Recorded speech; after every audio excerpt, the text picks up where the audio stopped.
দেখতে দেখতে আমার মেয়েটা বড় হয়ে গেল, এবার স্কুলে ভর্তি করার পালা। আজ গেছিলাম ওর স্কুলে, কাউন্সেলিং ছিল সেখানেই। আমাদের টাইম ছিল 9:30 থেকে 10:30। আমরা একটু সকাল সকাল পৌঁছে গেছিলাম, তাই একটু চারপাশ ঘুরে দেখছিলাম। আর মাম্মাম তো এখানে এসে ওর বাবার সাথে খেলা করছে, ও নিজে নিজে খেলছে, ও খুব মজায় আছে। তো কাউন্সেলিং হয়ে গেল, ইন্টারভিউ হয়ে গেল মাম্মামের, আরও খুব।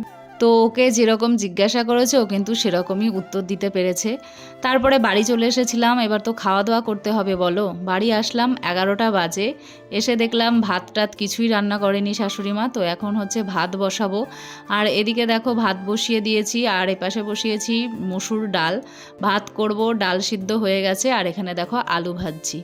আলুটা ভাজা হয়ে গেলেই ডালটা সাঁতলে দিলেই মেয়েকে খাওয়াবো, যেহেতু ওকে সকালে আমি দুধ পিডিয়াশোর খাইয়ে নিয়ে গেছিলাম। আর তাড়াতাড়ি চলে এসেছি, টিফিন নিয়ে গেছিলাম ম্যাগি, কিন্তু খাওয়াইনি, তাই বাড়ি এসে তাড়াতাড়ি করে রান্নাটাও সেরে নিলাম। এবার হচ্ছে ওকে খাওয়াবো।